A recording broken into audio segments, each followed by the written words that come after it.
Hi guys, welcome to Garden on a Hill, where we talk about easy home gardening. My name is Finn. I want to share you what things made my life easy in the garden. And today I'm about to transplant my summer seedlings, and I thought, hey, can I share what would be the best tips for those beginning to summer garden for their vegetables as I transplant them? And these are the things that I've learned throughout the past 7 years of gardening. There are things that I wish I could have done in the first place. So what are those things? So if you have some time, come with me. Let's talk about these things that I've learned, and these are my tips for summer gardening for beginners.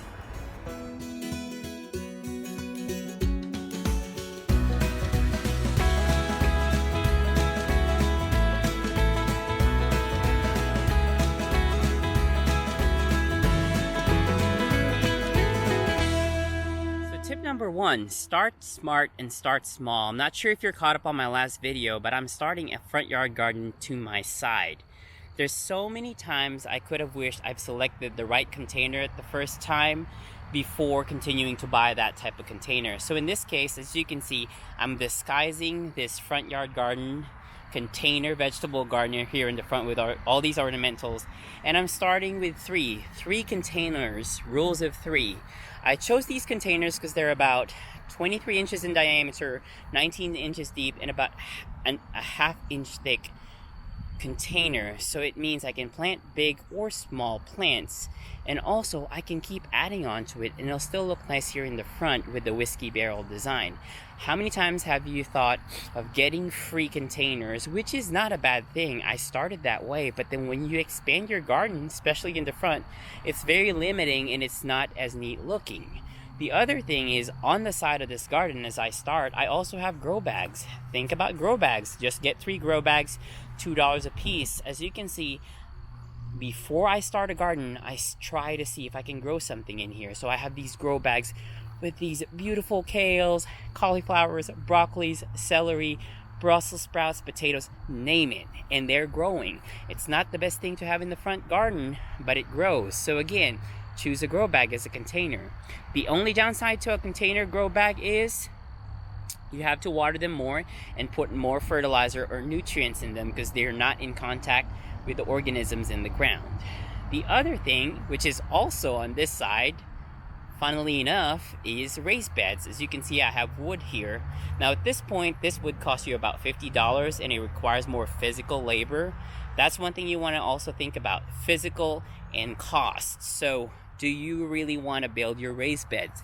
Do you really want to crouch down for your raised beds as opposed to a portable, higher raised bed, which you may be able to garden without crouching down? But this is about $50. I actually now have 2 raised beds here. Those pieces of wood are going to be 2 more raised beds. But I started with this 1 raised bed that grew so much last year, which has a lot of cabbage right now. But anyway, start with 1 long raised bed like I did. Start with that, and then if you can see you can grow something in here and you can grow something good, continue that raised bed. Because as you can see, raised beds are kind of neat. They're more permanent. The only downside to them is, of course, they're more costly. And then the second downside to it is it may require you to have future repairs. But again, just start with 1 and see how that goes. Your third option is basically an in-ground option. Now these Brussels sprouts, which I have the third option here, I've started in-ground. Typically you will want to do a soil test for in-ground starting, but I was confident enough that my soil was rich here. So as you can see, obviously, look at this broccoli. It's growing very beautifully. That's one thing you want to think about. Soil and the water for that area. If it's in-ground, you have to have it perfect for things to grow there well. Maybe just start a row in-ground. Maybe just start 4 blocks in-ground. Nothing big, just see if you can grow something. Or I advise get a soil test first before you do something in ground. Research, research, research. Always research something, because you may not find everything, but you'll find a lot of information if you research. So that's how you kind of start small and you start smart. Remember, when you have a container garden, you can always move them around. When you have in-ground and raised beds, they're there for a reason, so it's hard to move them. Tip number 2, site in your soil. Once you have started an in-ground or a raised bed, it will most likely stay where it is, especially if you have elements that set it on site. So think about the sun in your garden when you start. In this case, my backyard main garden has partial sun. As you can see, that is the east direction where the sun rises, and all the sun comes from there. It gets some full sun in the afternoon, and then it sets again to the west where there is sun. So the way I planned this is I put all my shorter vegetables here in the front so they maximize the sunrise, and then as it goes up and it sets, I put the taller trellis plants towards the western side. As you can see, that helps you optimize the sun even though you have a very shady garden. One thing you want to think about is where the shadows hit, where you want to plant your plants, and also one thing you want to think about is if your site slopes, the water will shed from the top to the bottom of the hill.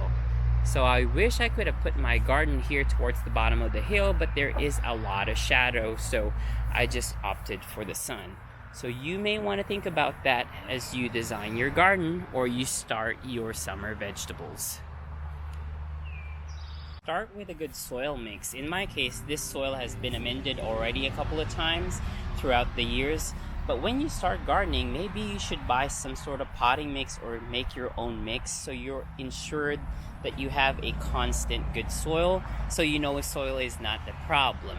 In my case, of course, I do amend this soil every year, and I can share you the mix that I use for these garden beds that I put in every year that is much cheaper than your $10 to $15 mixes at Lowe's and Home Depot. So make sure you have rich, well-draining soil, and the advantage of raised beds is that you have more of that leverage to have draining soil because it's above your grade. The best value mix that I've come to find that works for me, it's 1 part of this compost and manure from Lowe's. It's about $2.38, and then 1 part of this soil conditioner that's around, I think, $2.38 as well. So it's about $5 for these two, but then you get, a lot more than buying a potted mix. You can also add some peat moss to it so it retains more moisture. But this mix is probably the cheapest that works for most of my vegetables. As you can see, these are the vegetables that I use that mix with. Tip number 3, you will most likely need to know how to use fertilizers. I started with free gardening. I made my own compost, made my own fertilizers. It's always good to have that, but it's also much better and much more successful throughout the years as I started using real fertilizers. You can get away with compost and fertilizers, but this just has more of a success rate for me.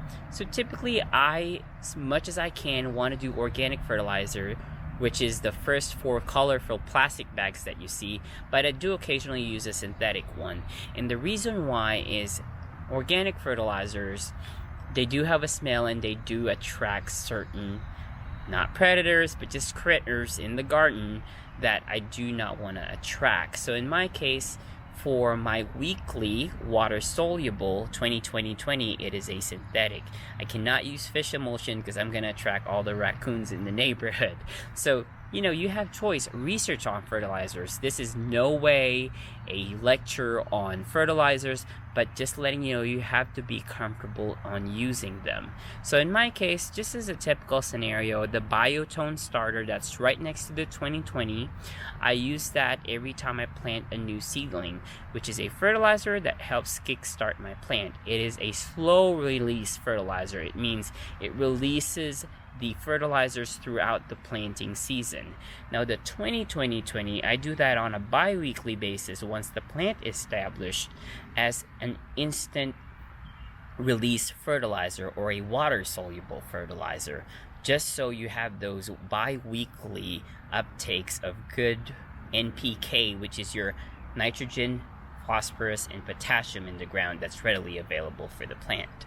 So research your fertilizers. Again, I do not discourage you from making your own compost or making your own fertilizers, but you have to be comfortable in using them, and you have to stick to the schedules to make sure you have a successful harvest. I'm sorry if you keep on hearing me sniffle because I do have some allergies today, but let's go to tip number 4, watering and mulching. So start with watering.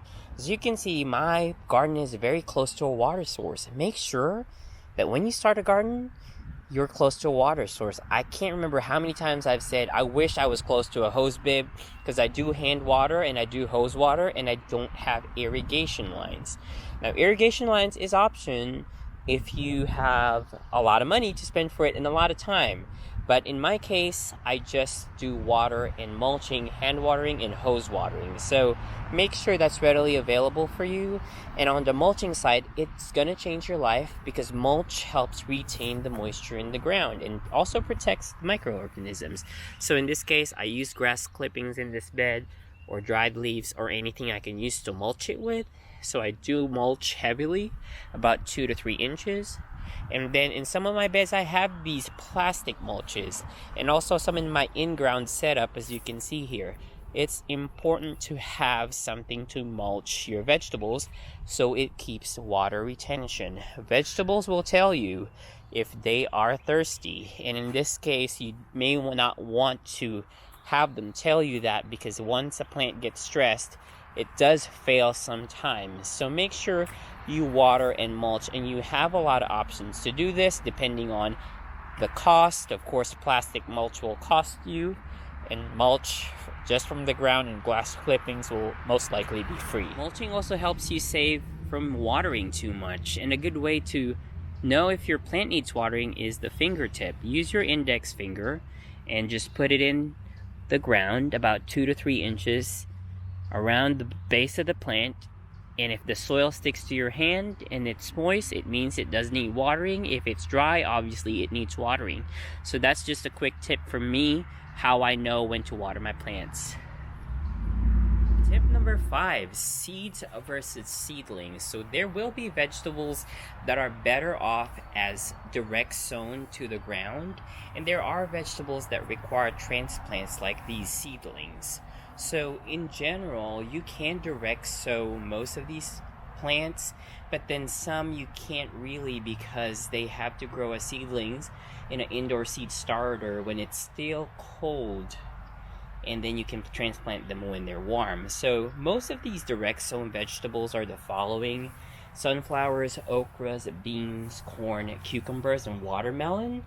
And transplants are typically the ones that grow longer or need more time to grow as a seedling, like tomatoes, peppers, and eggplants. So make sure you're planting these plants at the right time, either direct sown or transplants. There are certain things that are easier to grow and that are harder to grow. So things like beans, sunflowers, cucumbers, squash, these are easy plants that you can definitely win. Medium ones would be eggplants, tomatoes, peppers. Sometimes sweet potatoes would be in that category, and hard ones would be watermelon or cantaloupe, but this is depending on the gardener. I'm just sharing you things based on experience. So that's one thing you want to keep in mind. Am I going to be successful with a seed or seedling? I typically advise people to start with a transplant or something that's already grown, not from seed, to have a better chance when they start their summer adventure. So that is it. Those are mostly my tips when you want to start a summer garden, transplants, or direct sown. Those are just some of my pointers that I've learned throughout time. And there's one more thing that I did forget. Be prepared about pests and also learnings. I don't want to call it failures because there is no such thing as failure. Everything is just a learning curve. So if you do happen to run by any pest, reach out to people you know who may know gardening. Reach out to the internet. Reach out to YouTube. There's a lot of ways where you can learn from things and learn from people. So again, take these with just a grain of salt. These are just my personal learnings. If you have, experienced some of these learnings or have more learnings than I do, feel free to share them, and we'll have a great gardening for the summer. See you later.